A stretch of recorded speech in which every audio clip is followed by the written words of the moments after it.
political parties that are here. This action essay is actually.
guys guys muri sei uyai pano kuti guys asandavata mabasa ndokuita 1 hour ndobva ndarara because ndakasaita live nemi nhasi pano paFacebook totozoita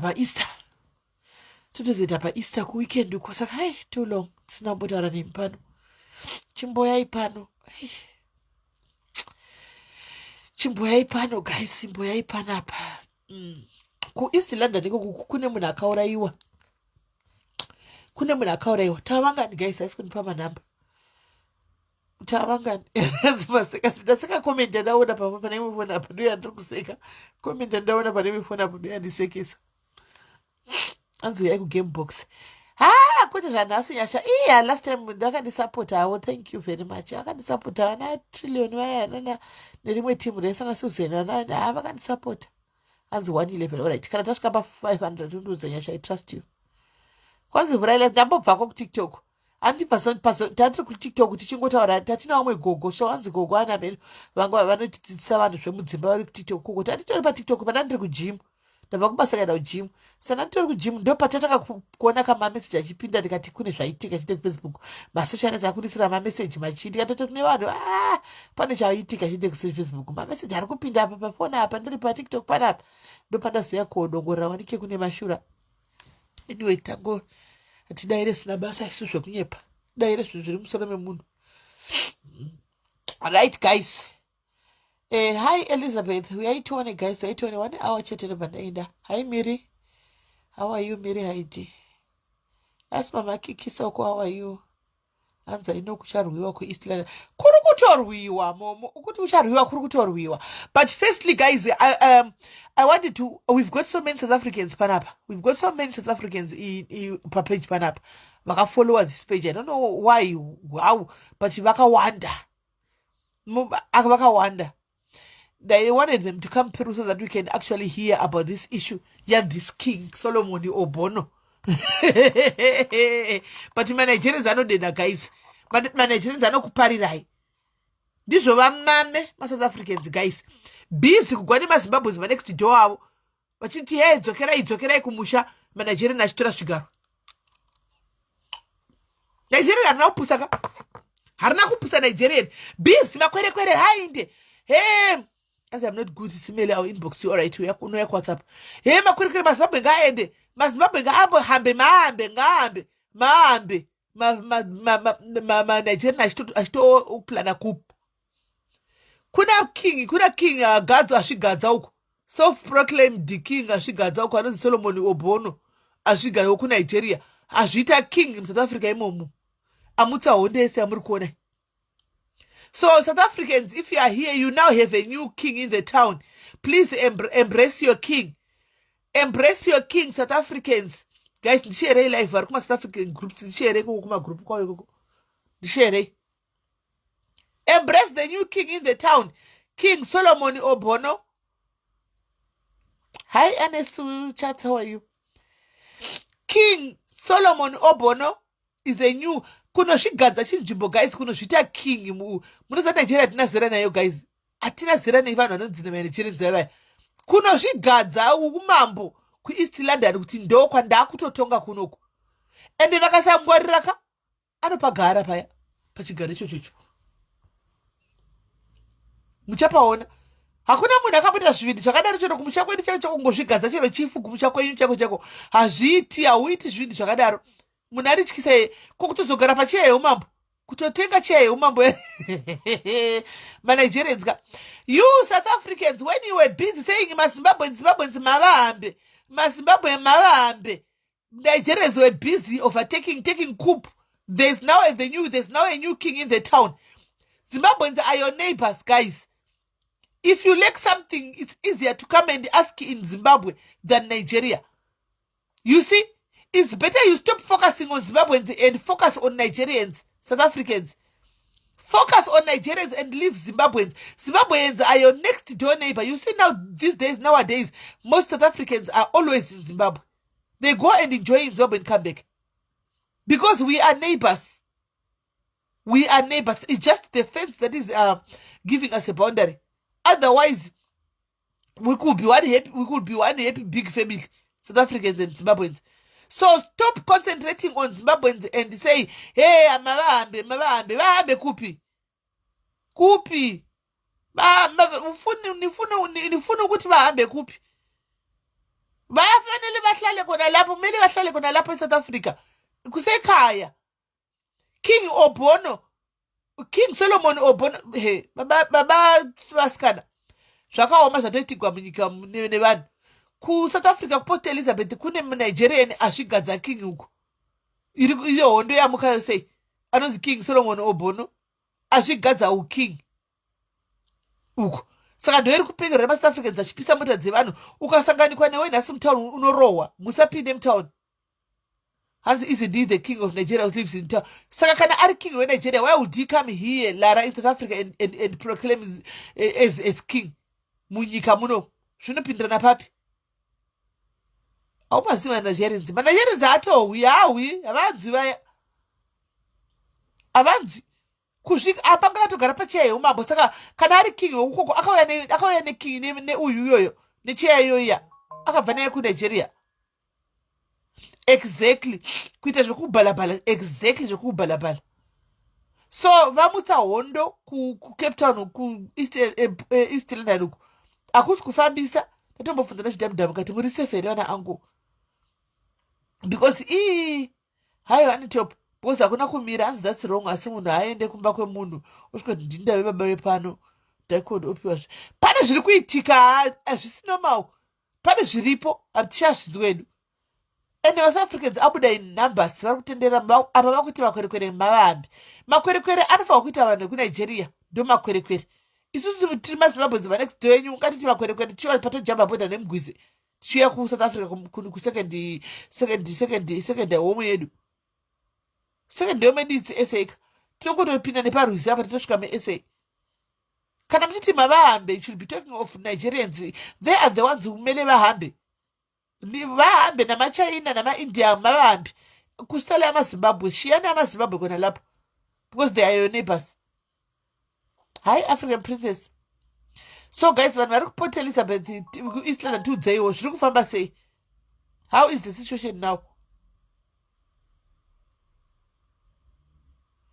Kana Posh asi kupenga anotoriro nomaona munhu akatotsvinda kutotenga cheya yechigaro chashe chiya nemakirauni aya anga akapfeka anazvo zvese akatogadzirira jeni. Anyway, pane munhu ari kutsvagwa pane apa mira ndisandakangama nezvenyaya iyoyi.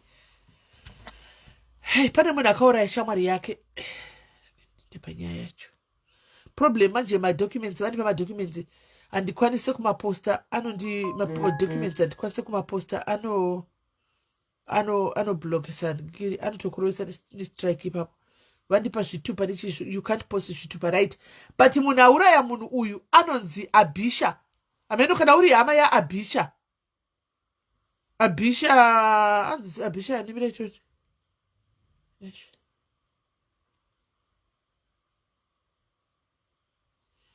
uyu mukaloshu cheto Abisha Ali hello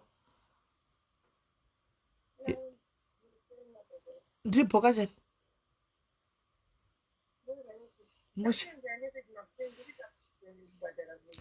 ndavaudza hanzi enge itechnical issue vari busy nayo kana vandiudza no kana vandipa feedback I'll give you but vati vari vabata matechnicians atoti ari kuzviziva they are way office they are busy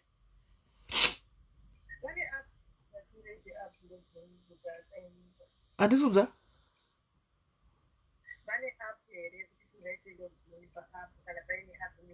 yoga self service number yagara iripo one kuri uregei kuishandisa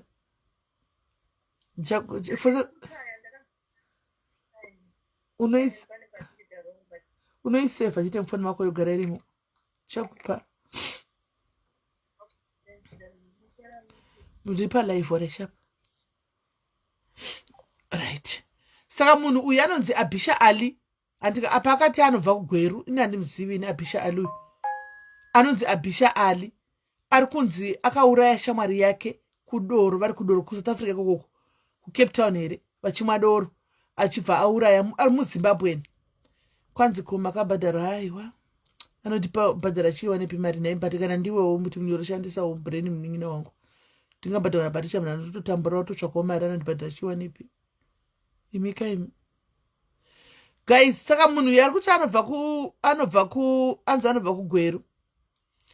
anobva kugweru andika anonzi Abisha Ali ndewa 1987 hanzi vanga vari kudoro kuCape Town kwachimwa doro and then vakukonana ndobva siya auraya shamwari yake saka pakutiza kwakaita haana kuziva kuti madocuments adona ndobva atiza ndobva siya adonedza madocument pakutiza paya madocuments ndo akanongwa pantori nechitupa nepassport nemacertificates ekuchikoro anomuona zvitoripo zvese saka ndo anomuziva nedrivers license anomuzivawo anonzi Abisha Ali handizivi ndoita sei manje because antori nedrivers license yekuswati yekuswaziland amunoti ndoita sei manje because madocuments avandipi haapostiki paFacebook I can't post them ndo zvinorovesa strike manje mapersonal maprivate documents unosura warohwa neningikiri munhu uyu akanyora form 4 anzi vari kutoti kwarohwa mumwe mukadzi ane saluni kosi achiramba kuvhara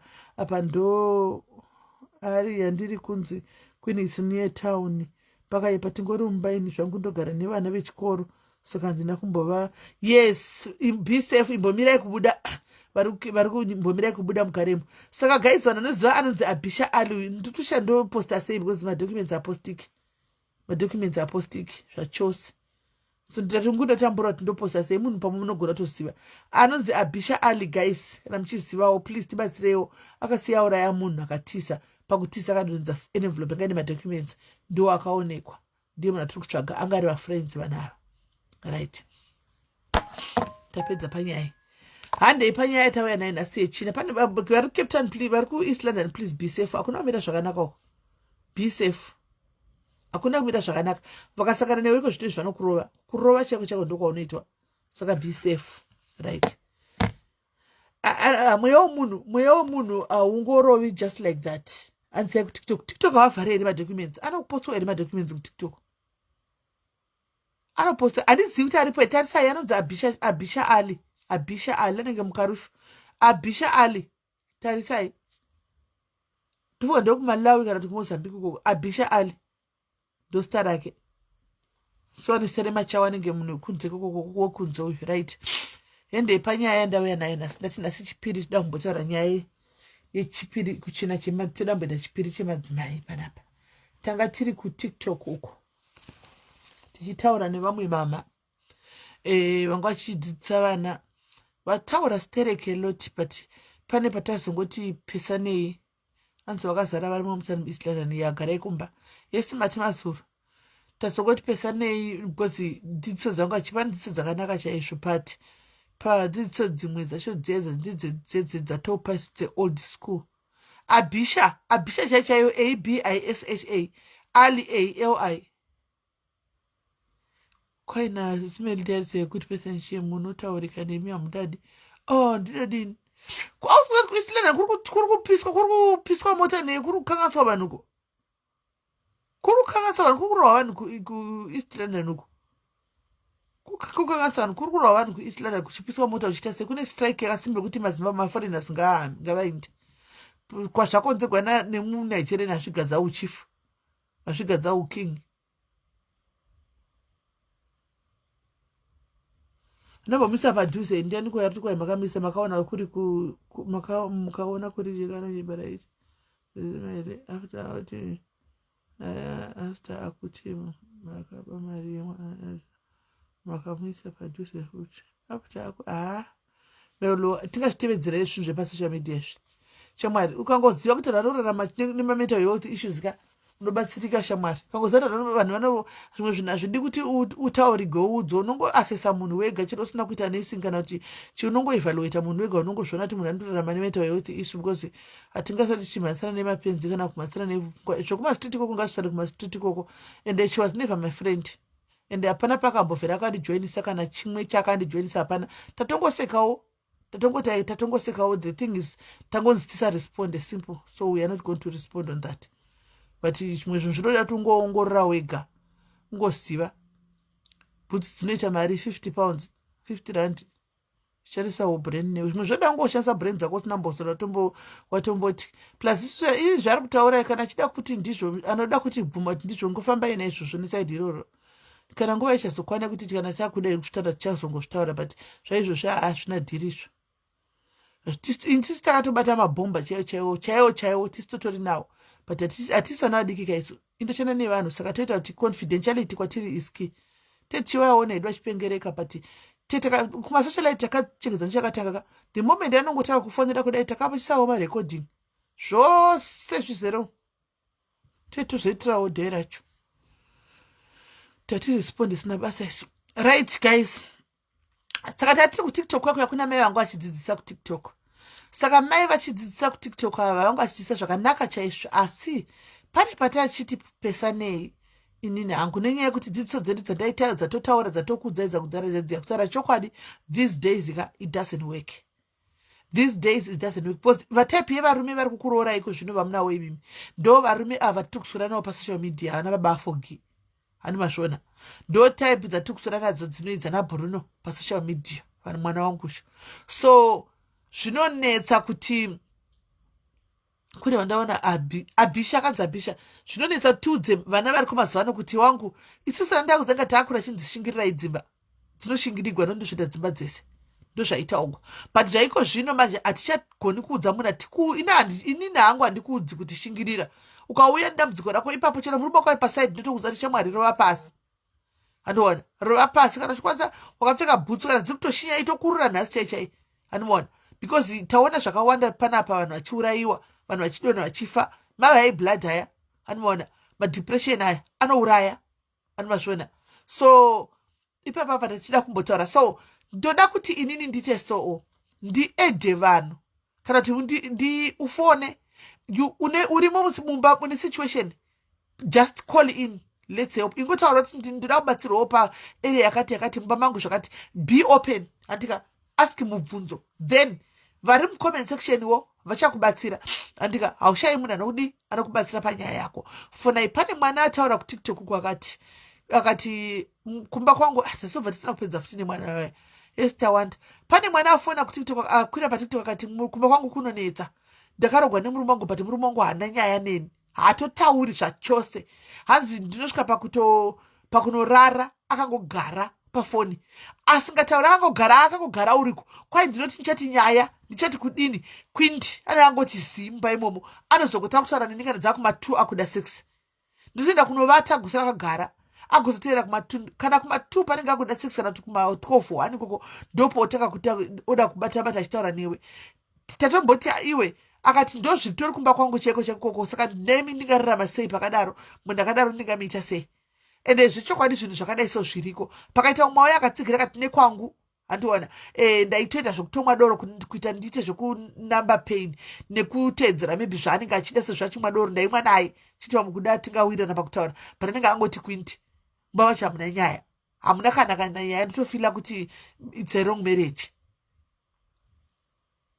andimazviona so tambozotaura hedu tikataura hamenowo kuti vabatsirika here kana kuti havana zotiktok yani kutiktok kwedu ndokwana makusei mana chibva tiri kujimapa kutiktok kwedu ikoko kutingwe tinodzima malive kaya tiktok animaona saka ndopandiri kuti vanoda kumbofona fonai come and share tipei tiudzei what's going on paripo mane maexperts mahombe agara mumamarriage 30 something zvigogodera vanokubatsirai they will tell you kuti so animaona so guys kana varipo vanoda kufona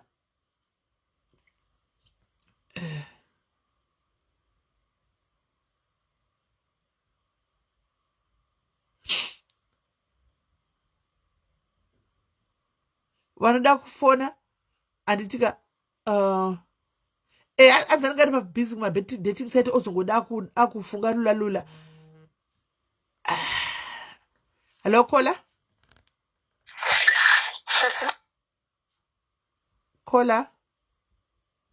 Sisimeli makadi. ndiri right kanjani Chirinana. hi brandish Ndakanga ndakatorwa for the past 4 years. Ndakaroorwa nemurume wokuti taichengeta mari mumba isina zvainokwanisa kurongeswa nazvo. Murume aitoti ukamubvunza kuti saka mari iyi tiri kurongei, waibva wanzi unotaurisa nyarara tichaona zvekuita. Sisipeli ndakagara 4 good years nemurume ndikasvika pakuita mwana nemurume yeye. Aita achibva kubasa anongosvika onyarara kuti zi kumubvunza andizvoti handisvoda kutaura. Kurara naye ndaiverenga ndikakuudza kuti pa4 years Sisimeli sex kandakaita akakwanisi 2 weeks. I know.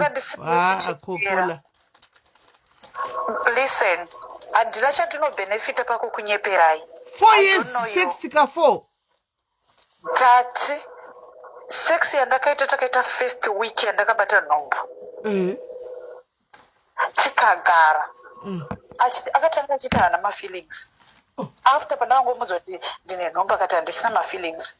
I try but ndaita zvezvekuti handidi kuudza hama dzangu zvinhu zviri kuitika muimba yangu. Ende kurara naye kwandakaita ndekwekuti aitodedzera kuti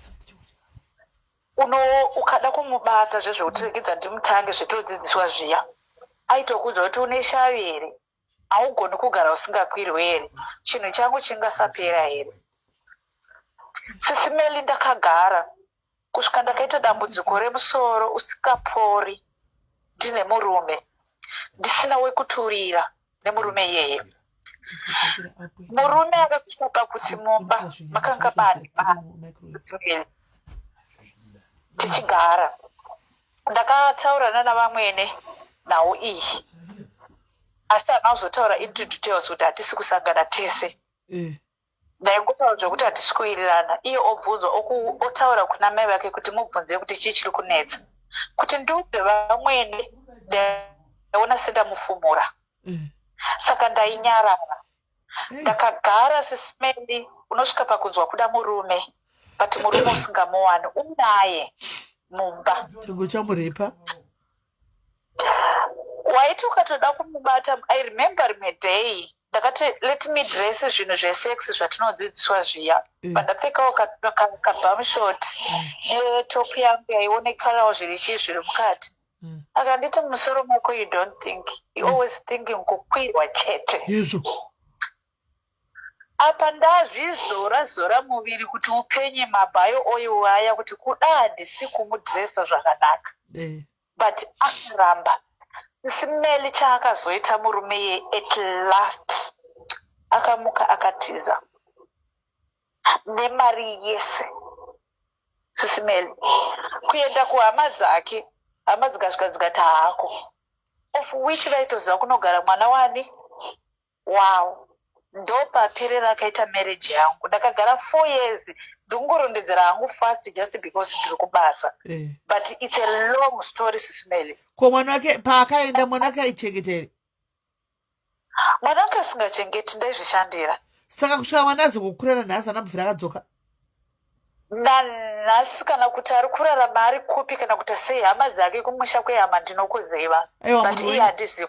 Munhu ndazvifungo kiri brown dash munhu inyanga ringochani kola. Sisimeli mazoti pane pekuti you try. Anga ringochani. Anga ringochani. Asi normal 4 years une normal murume cheche uchigeza pamberi pake uchipata naye achita ndina feelings 4 years. Azviko. Tiri muno muSouth Africa sisimeli mamunoti tinogezera mumadhishi. Kanzi dream situation right now. Kuti kuda murume anga ndiona but anga asingachoke sisimeli. Ndimusingatoziva chimbodzokera iko zvino garai pasi mufunge munyatsofungisisa hamakuziva zvakawanda you are now exposed. Garai pasi munyatsofungisisa zvamunoona trait nemagay muchazoti muri mwenyanga asina here muchazviona kuti tinogona kuvepo zvaka zviripo hazvisi normal. Sisimeli zvakaoma kugara nemunhu anonyarara kuti zii mumba kuti zii. Adaro mwana uya adaro kuti tine kunyarara kuti zii ndofunga aiye atoipa vheji yekusiya chaiko. Kuti kunozama kujoina kuti regedza ndione bhora naye anokuchinjira channel obva avati kunyafongorera kuti kuda akandiona kana sisimeli zviriko zviya tinosangana zvinhu zvakaoma. Nanhasi zvizvi ndikakuudzai kuti sisimeli ndane dzimwe 4 good years andina basa nemurume akanditena. I'm trying kuti nditi ichi chinonzi mafeelings but I don't have. Makatohakirawo mweya wake woyo kushaya mafeelings? I don't have. Sisimeli ndati ndaka saka hamuhwi kuda murume here dzimwe nguva? No. Kana akatiti like munhu akanditraina kuti you can stay usina murume. Saka kubva zvaenda kola iko zvino hamuna kana mabvira mambo kana kumboiravira kana mboiwawo kana oyenzi dzandagara idzi ndinotonyengwa murodhi sisimeli but handisina mwana nemunhu wamurume. Handisisina chero unotoona kuti murume uyu ari serious nenika but handina mafeelings. ya pakaipa kutonoshandirwa kunonata kuita sei but pandinoda kunambata kudai ndinokudzokera bheki kuti but pataidanana nemunhu uyu okay I never force him kuti andiroore. anga ari ngochani ndochokwadi basi manje pakubvatiza nemwana azvifoneka yadona vanhu vari kufana kwawanda ndichadona nei. Guys, munoti what's your take on nyai? What's your take on nyai?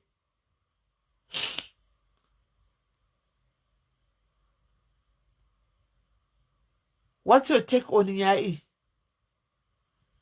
Ya zvakaoma. Right, ngainifonere umwe. Unenge warogwa nedhimoni mai mwana.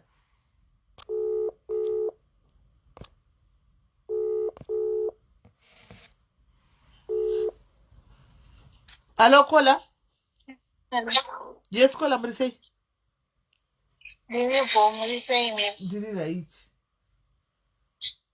Sisimeli ini ndatone 8 years kuti marriage. But murume zvavita ane mwana wake kuZimbabwe. Anotoenda kubasa achishanda. Isusu hatisatane mwana zviri kudenga. Asi anotoenda kubasa oshanda. Sisimeli handisi kana kupiwa mari yekurongwa. Pese pabata mari rotanga kunzwa kuti yazoenda mwana. Ende nyaya yekuti yazoenda mwana yatova excuse. Mumba chaimamuna yaya munhu anenge achingoti nguva yaanenge ambozoutaura newe ndonguva yaanongotaura newe unotoziva kuti munhu ane chaakuda ndonguva yaanotanga kutaura newe. Saka mutombotaudza zvokuti mutongogarawo pasi mumbotaura semurume nemukadzi?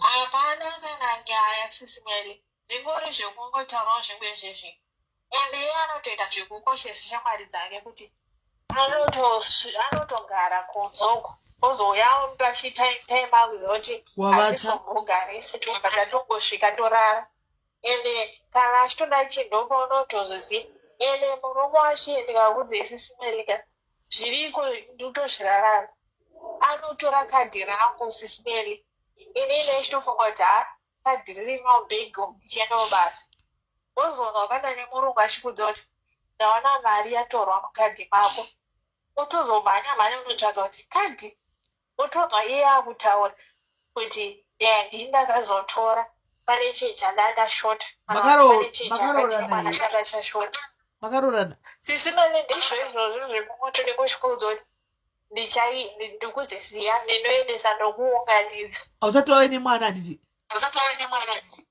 saka shamwari ndikatikuza chokwadi murova pasi mared flex akawandisa atiza kupa mari chisikana kudai so kana wazorogwa saka chichinoitika ine ndaichaipashema inokurara sisimele ndikukutaurirai anokurara usiku wese yatokwana anoyatsomeka shuwa kuti zvishuwa ndashanda iwo hauzvizivi kuti vanasina kuroora vanoda kukwira stereki vanoda makumbo zvokuti saka anotokuita maranzi usiku yemusisimele kana profile kana chii hauiswi ukabvunza nditya next minute unoona wakutumirwa zvimareels zvepafacebook kuti murume anoda respect asi kana auya achida kuvata nemantoja kana anotoda kana maraundi 3-4 sisimele nditotokudzai pambo unotomukirirwa nemakuseni aiwa saka munona chero kuvatakanemine nekuti anoda kupedza panonaka kuti mugozoinda apapera ndozvakuda kuitira izvo chinorwadza ndechikuti munhu wacho anenge achida kutorana newe damba refu apewo nefeeling hausisina kana feeling kwaani kuti saka munhu ichi anongoda kurara nini chete panapa hauriwa nekara inenge ichita kurwadza aiwa isaita munhu usatove nemwana chiright chigadzira exit plan yako ubude papa apana sisimaleka handizivi munoziva kuti chingoniita sauti ibude chii because hapana kana one zvinhu zvese ndinozviitira ndega saka buda ungachemba unosvika pakutenga zvinhu uchingoudza munhu tenga iye anonotenga kanhu kadiki muchidhei munoda kurarama nene kusingaperi aiwa tisimeli handitozive munoziva kuti takawanda kunzo unoshewa kuti saka chandinombonyatoramba takagara nemunhu chii unochishaya rudo zvatiwo chinja but pane pasina kana mafeelings sisimeli nekuti kurarwa chero kunenge kuchirwadza buza munhu akadaro hatomboitika narume saka anonga achida kupinda chete apa munoke sisimeli munenge uchishandisa asati akatola mugondorosi andibva utozive sisimeli but saka urikuligwa mushonga munhu asingaburuki nai munhu rudzi ngoramba akwira usiku hwose uruona akangokwira usiku hwose daini ungasasvuka zvaungasvuka iwa tiza munin'ini tiza zvako naimi munhu kuvatira angokwira madenga kana mai mwana zviko kana naimi muti zviriko izvozvo kugarira iyo anakonda iyoyo ndioni wakagarira kana apa achibvora kwai anenge achiita zvekubvora nosara uchigwadziwa kana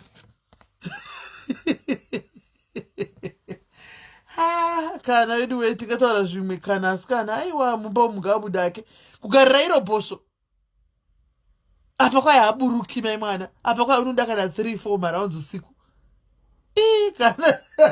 kana tiza iwe tiza tisana upenyu hwako apa akupika na senti ndoti apa kuti changu ichatoverenga nyama mupoto mupoto ndasiya mune nyama yakati haburitsi mari kana kuri kwamusoro kwacho saka wakagarirei kuti kana ruva pasi sha ndachamwa ndoda kufona iwo ndoda kufona naimi munhu asina kuroora ndi zvaanoita anovatira chikudhadha usiku anovatira anotovatira kubva uchinopinda mambere chete inenge kwangochanduka kudai ofe kungoshanduka kudai ofe kungodai chete vanhu vasina kuroora vantu vanotoda kudla munhu kusvika apera vachikokota ipapo pachigaba cheuchi kusvikira chapora chigaba cheuchi vachikokota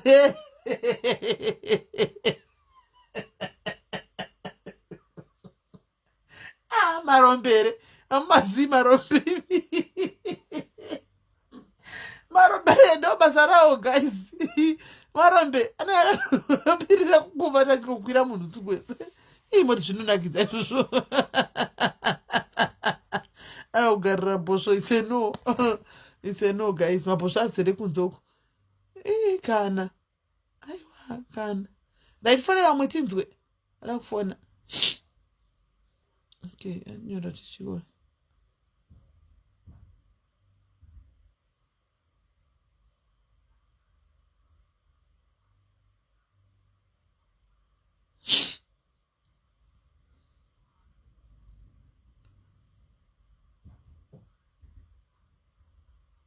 okay right onda fona itinzwe kwai kwelesatsa kugara puska achivaka pane pari kunzi panobvambugwa munhu panobvogwa munhu ipapo ungasabuda ana maburikisa imi kola imi paachasanga kuti ndakuba mari yekusvika ndazopeye kuzovaka kusvika apedza kuvaka angatsemuka kasikana ngatitege kudaro vasikana rege munhu ainde mberi uku abve anotsvanga mberi anosvika norogwa kwake kunoni kwaanodiwa kwanorespectwa moti sex inombonakidza makakonana zvakachitogwa namama vayo kuti anzwa chiro makakonana mumba itai zvesex ndikati inoitika sei sex vanhu makasamudzana because ugunzva chako ninge usingadi kana guys kana hazviiti kwai ndichine tome ndakabirwa yandabirwa chi ndabirwa vana neindrive please vaberekana muchikwira mwana chochinaye akatobiwa nanhasi akabiwe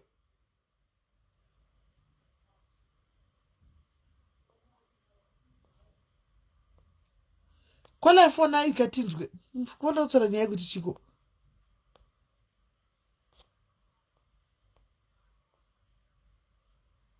havana green button dakuva eda havana green button green button right ari pane mwada kufona guys hi the life of a widow you hi Dre hope love you too babes guys pane mwada kufona here nyaya dzemumba ada kushiya nezvemumba make ada kubvunza ada kutaura nezvemumba make current situation iri kuitika right now mumba make ada kutaurawo ngauye atiudza kuti pachine chemadzimai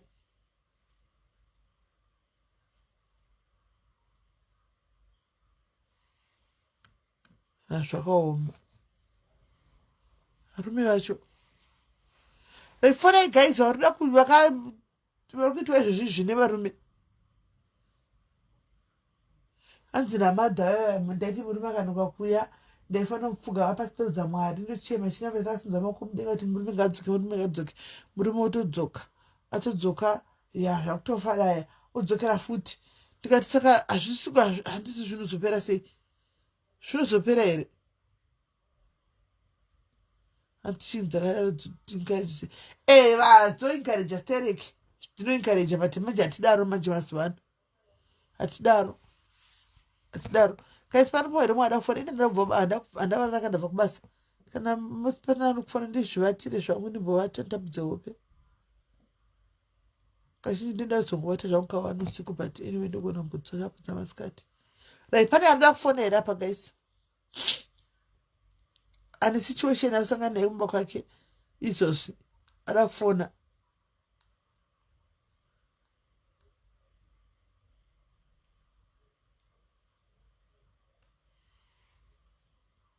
aripo here ada kufona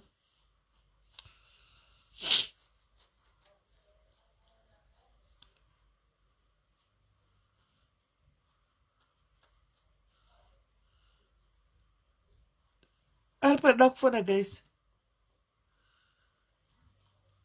kwakwana mereja kuda kupureya yatodakwa iyo varume vafa kuti chii chavanochitirawo like pamadesti waya anenge achiuya emaholiday chii chavanochitirai kwanzi uyai nedziri kuinbox kwenyu handisina kutsvaga vana chombozi ndachingoti ndangoti ndikubva pana vanokurumidza ndasina kutsvaga vanhu vacho shoda nditsvaga dzekuinbox handichaurika vanhu dzanotaura vega saka ndichitira kuti vagozotaura vega ndandisina kuvatsvaga ndangoti live 1 hour kachingoti kutandarawo zvangu munorwei naye zviri muri raiti here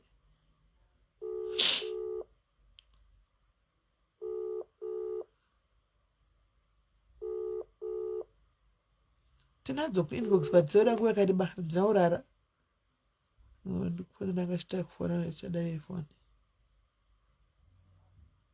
namba dzakapindapo idzo guys namba dziripindapo idzo